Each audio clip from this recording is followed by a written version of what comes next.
Hola a todos, soy Alberto Bravo Martín, ya me conocéis, historiador modernista, divulgador y autor de una biografía de Carlos II que va a ver la luz ya dentro de poco a través de la editorial El Ático de los Libros.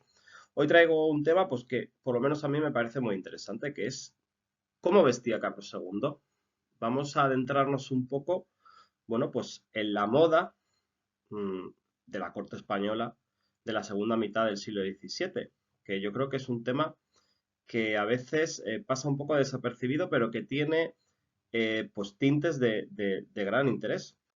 Y precisamente hablando de tintes, bueno, creo que esta es la imagen que casi todos conocemos de Carlos II, que es vestido de negro, ¿no? Con ese tinte negro que se extraía del palo de Campeche y que, bueno, bueno, se comenta ya y yo creo que ya muchos sabéis que este negro, pese a lo que se venía diciendo tradicionalmente, no es un símbolo de austeridad, antes al contrario, el negro era un color muy caro de conseguir y que se conseguía efectivamente con este palo de Campeche, que era una materia prima muy cara y sobre la que el rey de España pues ejercía un monopolio, puesto que, bueno, como su propio nombre indica, se extraía de Campeche y de otras zonas en lo que sería la Nueva España, es decir, en los reinos de Indias.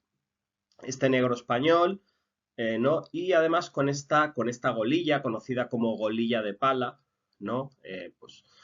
Acartonada, almidonada, y bueno, pues luego ya otros elementos como pueden ser evidentemente el toisón de oro, esas calzas blancas, el sombrero, y bueno, lo vemos, ¿no? Estos son los retratos de Carreño de Miranda, ¿no? Que son característicos y que por otra parte reproducen el modelo regio, ¿no? Desde tiempos de Felipe II, ¿no? Felipe II lo vemos siempre, lo imaginamos siempre vestido de negro, especialmente ese retrato de Sofonis Banguisola, Felipe IV, ¿no? Con los retratos de Velázquez y, bueno, al propio Carlos. Pero esto no nos debe confundir, es decir, este es el traje, digamos, oficial del rey de España. Y por supuesto que el rey vestía así, pero no siempre vestía así. Y una cuestión son los actos oficiales y otros son el día a día, ¿no? Y otras circunstancias. Bien, en primer lugar tenemos que hablar de la niñez del rey, ¿no? Porque hay otra tipología de retrato que ya hablamos de ella cuando estuvo aquí Álvaro Pascual Chenel, ¿no?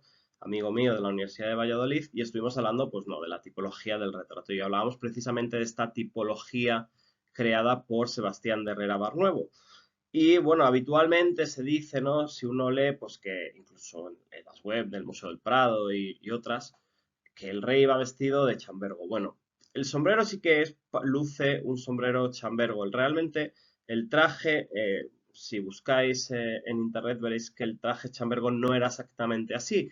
Esto es lo que se suele denominar o lo que se denominaba entonces nueva moda o moda a la militar, porque vemos al rey, ¿no? Pues con casaca, y además lo vemos luciendo una balona, ¿no? No es la golilla, ¿no? Que levantaba el cuello, sino que es esa balona de encaje. Entonces, digamos que es una moda de inspiración militar, que además tiene todo el sentido porque esta tipología de retratos empieza a extenderse especialmente a partir de 1669, que es cuando se crea esa guardia chamberga, pero realmente no está solo vinculado a la guardia chamberga, porque no es exactamente el mismo traje, pero sí que retransmite o quiere retransmitir esa imagen del pequeño rey soldado, guerrero, ¿no? Con el bastón de mando capaz de dirigir a sus tropas, que evidentemente era una ficción porque estamos hablando, y ya no quiero decir la mala salud del rey, que ya hemos hablado muchas veces que no era tal, sino obviamente que era un niño pequeño y que por lo tanto no se podía poner al frente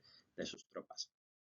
Bien, en el desarrollo de la moda cortesana española y especialmente en el modo de vestir de Carlos II va a jugar un papel fundamental su hermano Don Juan. En el libro os hablaré largo y tendido, ¿no? De esta cuestión. Hay algunos autores que han tratado pues, la influencia de Don Juan en la moda española. Hay en concreto esta autora que se llama Ariana Giorgi, tiene este libro que se llama España viste a la francesa, la historia de un traje de moda en la segunda mitad del siglo XVII.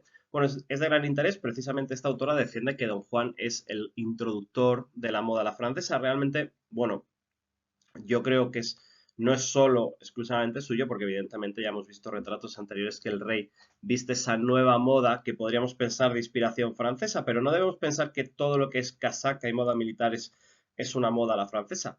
Realmente es una moda que se estaba extendiendo por Europa en este contexto. Pero bueno, sea como fuere, para que nos hagamos una idea de cómo podía vestir el rey, aquí os he traído un extracto de una noticia de noviembre del 77 en el cual se dice que Su Alteza se refiere a don Juan de Austria, al cual vemos aquí como gran prior de la Orden de San Juan y con corbata, luego hablaremos de ello, dice Su Alteza le llevó a Carlos II de presente, es decir, regalado, todo cuanto se puso su majestad, desde la camisa hasta el sombrero, los botones de la camisa, la almilla, el jubón y vestido fue todo de diamantes, a que se agregó el tusón, es decir, el toisón de oro, cintillo, espadín, joya, reloj y una caja de tabaco, ¿no?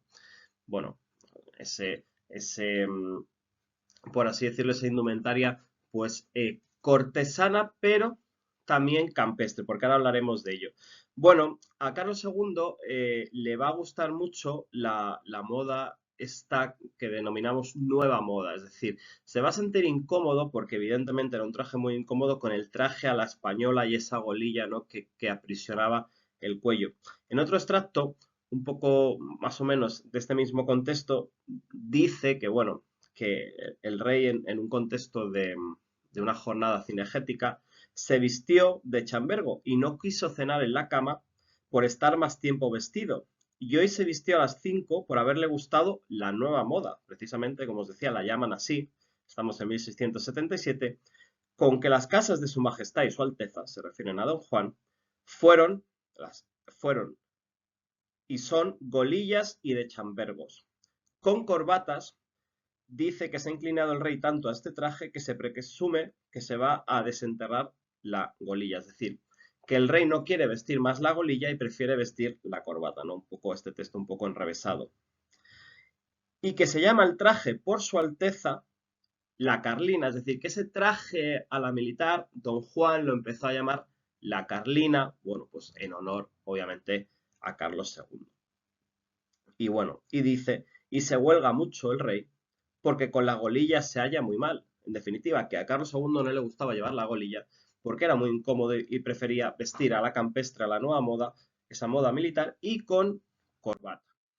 Bien, precisamente la corbata o la cravate, ¿no? Como es un término francés, pero realmente la corbata tiene un origen en los, bueno, en los soldados a caballo de lo que sería Croacia, ¿no? Que fueron introduciendo esta moda que luego posteriormente hemos considerado que es de origen francés, pero realmente el origen es croata, ¿no? Y aquí, por ejemplo, vemos al rey con esa corbata o cravat, ¿no? En este conocido retrato que realmente es un boceto de Luca Giordano, que durante mucho tiempo fue considerado erróneamente de Claudio Coello. Y el otro elemento, que es muy sorprendente, porque claro, siempre decimos, siempre imaginamos que la corbata, perdón, que la peluca es elemento no característico pues de la moda francesa y que llega a España con la Casa de Borbón. Bueno, ni mucho menos. La corbata se empieza a usar en tiempos de Carlos II. Aquí os he traído dos retratos del rey con corbata. Bueno, realmente el rey empezó a usar corbata pues por una cuestión práctica, y es que a partir de 1696, tras la enfermedad de la cual ya hablamos en otros vídeos, pues se quedó prácticamente calvo y por lo tanto empezó a lucir pues este elemento. Al principio se decía, ¿no? Sin rizos y sin empolvar porque no quería parecerse al francés, es decir, a Luis XIV. Pero bueno, la cuestión es que evidentemente el rey comenzó a usar pelucas y por lo tanto comenzó a demandar pelucas que evidentemente estaban hechas de pelo natural.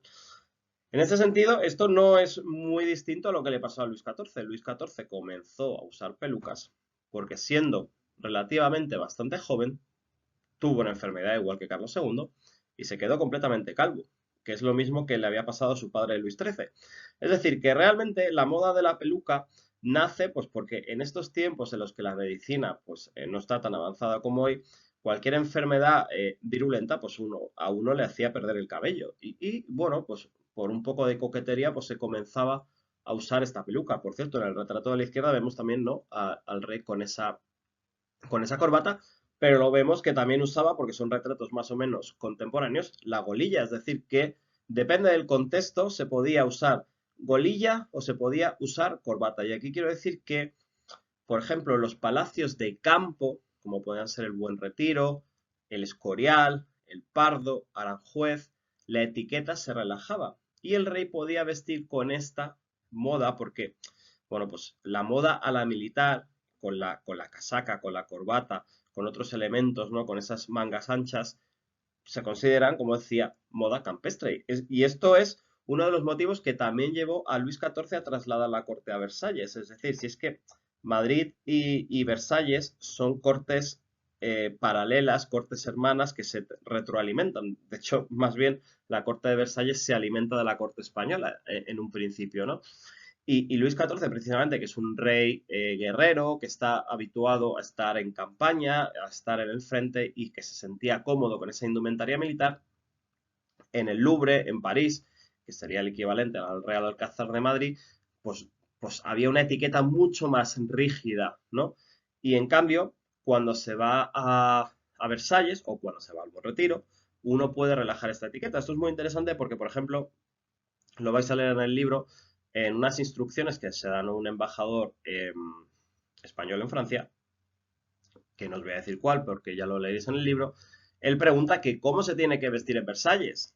Y uno de los cortesanos españoles que conoce muy bien la corte de Francia le dice, en Versalles se está en el campo, se está en campaña y por lo tanto usted tiene que vestir a la moda militar, es decir, con casaca, con corbata, es decir, debe vestir de campo.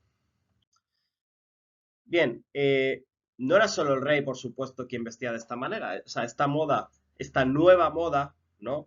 Corbata, esas mangas anchas, esa casaca se extiende, la peluca, por supuesto, se extiende entre todos los cortesanos. En los dos extremos de esta imagen veis en la parte de la izquierda al noveno duque de Medinaceli con casaca roja y en el otro lado tenéis al conde de Melgar, luego último almirante de Castilla, Juan Tomás Enríquez de Cabrera, que no son precisamente pro-franceses. Es decir, que esta es una moda que se extiende por toda Europa, no es una moda francesa, es una moda, pues como ahora puede ser cualquier otra prenda que se extiende que usamos todos. Es decir, no debemos considerar que quien viste, porque esto también recientemente me ha sorprendido en algunas charlas, que se vincula el vestir a la francesa con un cierto partidismo por la Casa de Borbón y no tiene nada más que ver. Por cierto, en el centro tenéis a Luca Giordano con Antonio Palomino y vemos como Antonio Palomino luce también la corbata y también Luca Giordano que está un poco girado con esas mangas más anchas. Y digo, no tiene nada que ver. Bueno, Juan Tomás Enríquez de Cabrera era proimperial absoluto. Medinaceli, si bien en un principio incluso llega a ser primer ministro de Felipe V, ya cuando muere Carlos II, acabará muerto en prisión, acusado de ostracismo. Pero digo, no tiene nada que ver porque mirad cómo se vestía en la corte de Viena en estos mismos años. Completamente, como diríamos tradicionalmente, a la francesa, pero no es la nueva moda, esta moda militar.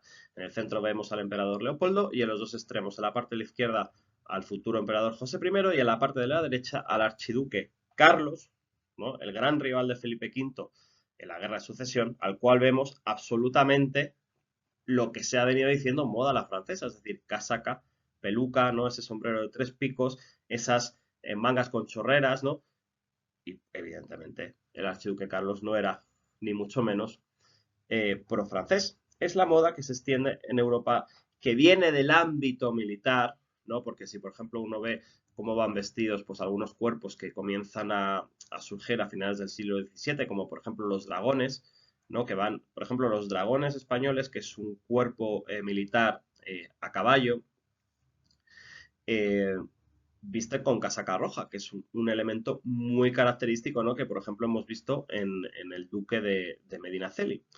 Y bueno, así llegamos al final y bueno, aquí os he traído una imagen que también es característica. Evidentemente, cambio de reinado, pero esta moda que usa Felipe V, cuando llega Felipe V, ni mucho menos a nadie esta moda le sorprende. Aquí vemos con una casaca roja que ya hemos visto con esta en el duque de Medinaceli, pues casi 15 o 20 años antes, con ese sombrero de tres picos que ya hemos visto lucir a Carlos II, que hemos visto lucir en la corte de Viena, y con la corbata que hacía ya muchos años antes de que llegase Felipe V, por supuesto, llevaba el rey Carlos y casi todos los cortesanos. Hay algunos que se resisten y sobre todo los más ancianos y quieren seguir vistiendo a la española. Pero bueno, espero que este vídeo os haya resultado de interés y sobre todo, bueno, que haya roto un poco los esquemas. Es decir, que no consideremos que, como se ha venido tradicionalmente diciendo, que cuando llegan los Borbón, que ya sabemos que los Borbón son la casa de Austria también, no me cansaré de explicarlo, no es que traen esta moda y la gente aquí estaba vistiendo de negro y llegan la casa de Borbón y todos empiezan a vestir de colores con casacas, pelucas. No, esto ya estaba implantado muchos años antes de febrero de 1701 cuando llega Felipe V. Así que, sin más, con esto acabo y muchas gracias. Nos vemos en el próximo vídeo. Hasta luego.